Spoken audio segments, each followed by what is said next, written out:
শুভ সকাল বন্ধুরা। আজ হলো 21 নভেম্বর শুক্রবার। আজকের সকালের বিশেষ বিশেষ খবর হলো প্রতিবেশী বৃদ্ধের লালসার শিকার পিতৃমাতৃহীন কিশোরী, চাঞ্চল্য হাইলাকান্দিতে। শিলচর রেল স্টেশন পরিদর্শন সাংসদ পরিমলের।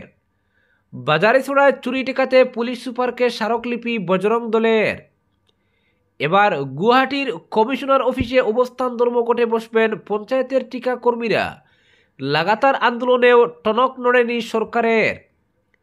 রাষ্ট্রপতি রাজ্যপালকে সময়সীমা বেঁধে দেওয়া যাবে না বলল সুপ্রিম কোর্ট, তবে কোনো বিল অনির্দিষ্টকাল আটকে রাখা উচিত নয়। এবং সর্বশেষ খবরটি হলো পাথারকান্দিতে 1.25 কোটির গাঁজা বাজেয়াপ্ত, আটক গাড়ি। এবারে শুনুন বিস্তারিত খবর। প্রতিবেশী এক বৃদ্ধের বিকৃত লালসার শিকার হলো এক কিশোরী। পিতৃমাতৃহীন বছর ষোলোর ওই কিশোরী বর্তমানে অন্তঃসত্ত্বা বলে জানা গেছে। বুধবার এ নিয়ে নির্যাতিতা কিশোরীর দিদা লালা পুলিশের দ্বারস্থ হয়ে সুবিচার প্রার্থনা করেন। এরপরই পুলিশ ময়দানে নামে এবং অভিযুক্তকে আটক করে তার বাড়ি থেকে। ধৃত ব্যক্তির নাম 60 বছর বয়সের সমীরণ নাথ, বাড়ি লালার এক বাগান এলাকায়। গতকাল বিকেলে লালা পুলিশ অভিযুক্ত সমীরণকে আদালতে তুলেছে। ঘটনার বিবরণে জানা গেছে, নির্যাতিতা পিতৃমাতৃহীন কিশোরী অভিযুক্তের প্রতিবেশী। পরিস্থিতি ও পরিবেশের সুযোগ নিয়ে অভিযুক্ত 5 মাস আগে ওই কিশোরীকে দর্শন করে, কিন্তু লোকলজ্জায় ওই কিশোরী মুখ খুলেনি। সম্প্রতি তার শারীরিক অবস্থা এবং অসুস্থতা বাড়তে থাকায় তার দিদা চিকিৎসকের সঙ্গে যোগাযোগ করে জানতে পারেন আসল ঘটনা। নির্যাতিতা কিশোরীও তার উপর সংঘটিত ঘটনা খুলে জানায়।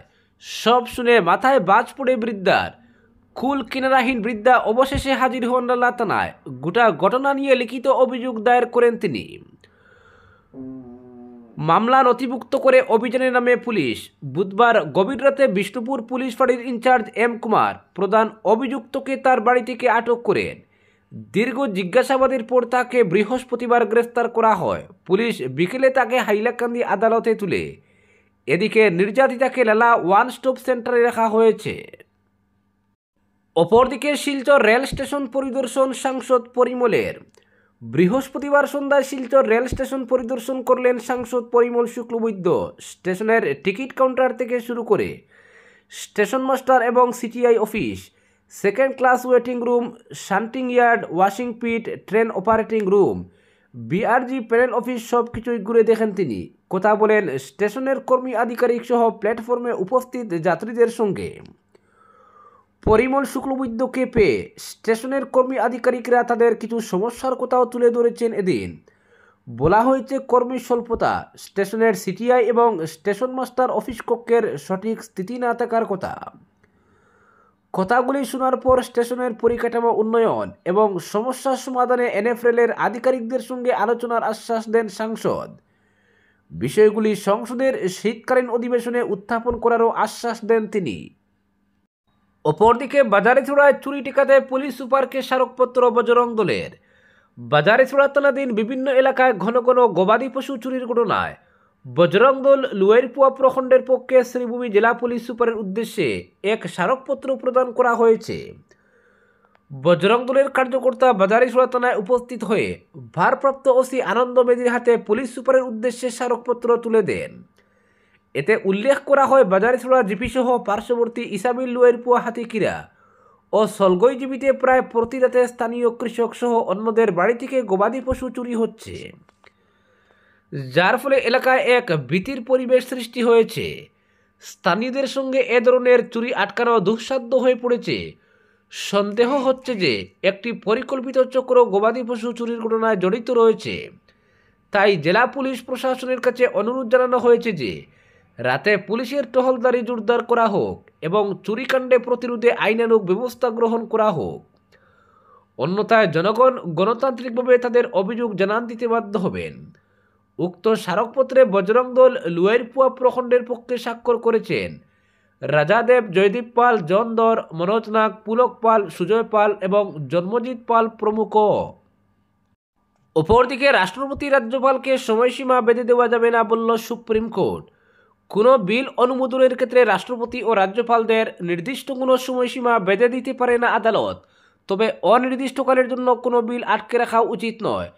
প্রেসিডেন্সিয়াল রেফারেন্স মামলায় বৃহস্পতিবার এমনটাই বার্তা দিল সুপ্রিম কোর্টের 5 সদস্যের সাংবিধানিক বেঞ্চ। প্রধান বিচারপতি বি.আর. গাবাই ছাড়াও সাংবিধানিক বেঞ্চে রয়েছেন বিচারপতি সূর্যকান্ত, বিচারপতি বিক্রমনাথ, বিচারপতি পি.এস. নরসিং এবং বিচারপতি এ.এস. চন্দ্রকর। কোনো বিল রাজ্যের আইনসভায় পাশ হওয়ার পর রাজ্যপালের কাছে গেলে তার কী করণীয়, এদিন তা বিশদে ব্যাখ্যা করেছে দেশের সর্বোচ্চ আদালত। সাংবিধানিক বেঞ্চ জানায়, রাজ্যপালের সামনে 3টি সাংবিধানিক বিকল্প রয়েছে। প্রথমত, বিলটিতে সই করা; দ্বিতীয়, সেটি রাষ্ট্রপতির কাছে পাঠানো; এবং শেষ বিকল্প হলো সম্মতি না দিয়ে বিলটি বিধানসভায় ফেরত পাঠানো। একই সঙ্গে 5 বিচারপতির সাংবিধানিক বেঞ্চ জানিয়েছে, এই 3টি বিকল্পের মধ্য থেকে কোনটি বেছে নেবেন এ বিষয়ে সিদ্ধান্ত নেবেন রাজ্যপালই। এটি আদালতের বিবেচনার বিষয় নয় বলে জানায় সাংবিধানিক বেঞ্চ।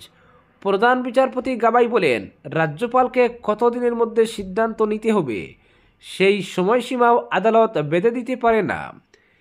একই সঙ্গে সুপ্রিম কোর্ট জানিয়েছে, রাজ্যপাল বা রাষ্ট্রপতি তাদের কাজ কীভাবে করছেন তা আদালতের বিচারযোগ্য নয়, কিন্তু তা দীর্ঘদিন ধরে কোনো পদক্ষেপ না করা, অনির্দিষ্টকাল ধরে বিল নিয়ে সিদ্ধান্ত নেওয়ার ক্ষেত্রে বিলম্ব করা এবং সেটির কোনো ব্যাখ্যা না দেওয়া, এই সমস্ত ক্ষেত্রে আদালত সীমিত নির্দেশ দিতে পারে যাতে তারা দায়িত্ব পালন করেন। বৃহস্পতিবার রায় ঘোষণা করতে গিয়ে শীর্ষ আদালত জানায়, রাষ্ট্রপতি এবং রাজ্যপালের কাজের উপর সাধারণভাবে বিচার বিভাগীয় হস্তক্ষেপ করা যায় না, তবে দীর্ঘদিন ধরে নিষ্ক্রিয়তা থাকলে সাংবিধানিক আদালত হস্তক্ষেপ করতে পারে বলেও জানিয়েছে সাংবিধানিক বেঞ্চ।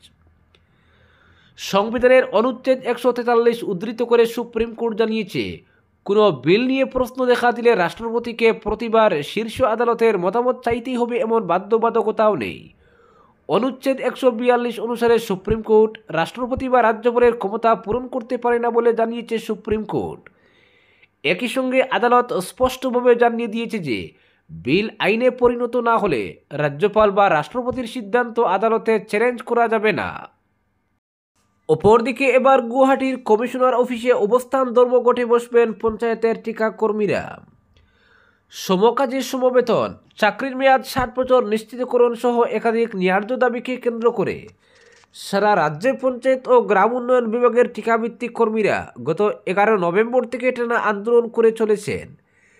দীর্ঘদিন ধরে কর্মবিরতি ও অসহযোগ আন্দোলন চললেও উচ্চপদস্থ আধিকারিক কিংবা বিভাগীয় মন্ত্রীর তরফে কোনো প্রতিনিধি আন্দোলনকারীদের সঙ্গে আলোচনায় বসেননি। ফলস্বরূপ ক্ষুব্ধ কর্মীরা আন্দোলনের কর্মসূচি আরও বাড়ানোর সিদ্ধান্ত নেন। সংগঠনের আহ্বানে 20 ও 21 নভেম্বর পুনরায় প্রতিবাদ কর্মসূচি পালিত হয়। বৃহস্পতিবার হাইলাকান্দির প্রতিটি ব্লকে এই প্রতিবাদ কর্মসূচি জোরদারভাবে পালন করা হয়। আলগাপুর ব্লকেও দিনভর কর্মীরা ব্যানার প্লেকার্ড হাতে বিক্ষোভ দেখান এবং নিজেদের ন্যায্য অধিকারের দাবি জানান। প্রতিবাদকারীরা অভিযোগ করেন, তাদের মাসিক বেতন যে কোনো সরকারি দপ্তরের চতুর্থ শ্রেণীর কর্মচারীর তুলনায় অনেক কম। নিত্য প্রয়োজনীয় পণ্যের দাম লাগামহীনভাবে বাড়তে থাকলেও তাদের বেতনে কোনো বৃদ্ধি নেই, চাকরির নিরাপত্তা নেই, ভবিষ্যৎ অনিশ্চিত। তারা জানান, পরিবারের দায়িত্ব সামলে এই অস্বাভাবিক কম বেতনে জীবনযাপন করা অত্যন্ত কঠিন হয়ে পড়েছে। তাই অবিলম্বে বেতন বৃদ্ধি, চাকরির স্থায়ীকরণ এবং অবসর বয়স 60 বছর নির্ধারণ সহ অন্য দাবিগুলো পূরণের জন্য তারা বিভাগীয় মন্ত্রী ও উচ্চপদস্থ আধিকারিকদের হস্তক্ষেপ কামনা করেছেন। সংগঠন স্পষ্টভাবে জানিয়ে দিয়েছে যে, দাবি পূরণ না হওয়া পর্যন্ত এই আন্দোলন কোনোভাবেই থামানো হবে না। সংগঠনের পরবর্তী সিদ্ধান্ত অনুযায়ী রাজ্য জুড়ে পঞ্চায়েত বিভাগের সমস্ত ঠিকাভিত্তিক কর্মচারী আগামী 25 ও 26 নভেম্বর গুয়াহাটি কমিশনার অফিস চত্বরে বড় আকারের কর্মবিরতি ও অবস্থান ধর্মঘটে অংশ নেবেন। আন্দোলনকারীরা আশা করছেন, সরকারের কাছে এই বিশাল প্রতিবাদের বার্তা পৌঁছাবে এবং শীঘ্রই তাদের ন্যায্য দাবিগুলোর সমাধান হবে। এদিনের প্রতিবাদ স্তরে উপস্থিত ছিলেন জয়নুল আলম বড়ভূঁইয়া, বুলটি দাস, রিয়াজ আহমেদ চৌধুরী, বিরাজ দাস, উত্তম দাস, আব্দুল খালেক লস্কর প্রমুখ। অপরদিকে পাথারকান্দিতে 1.25 কোটির গাঁজা বাজেয়াপ্ত, আটক গাড়ি। পাথারকান্দি পুলিশের অভিযানে 1.25 কোটি টাকার শুকনো গাঁজা বাজেয়াপ্ত করা হয়েছে। জানা গেছে, বুধবার সন্ধ্যায় TR-05F-0465 নম্বরের একটি দ্রুতগামী টাটা পাঁচ গাড়ি ত্রিপুরা সীমান্ত পেরিয়ে বিকল্প পথ ধরে পাথারকান্দি অভিমুখে আসার সময় কাটলতলিতে পুলিশের সিগন্যাল অমান্য করে ব্যারিকেড ভেঙে কুকিতলের দিকে এগিয়ে যায়। সঙ্গে সঙ্গে খাটালতলী পুলিশ বিষয়টি সোনাকিরা পুলিশকে জানায়।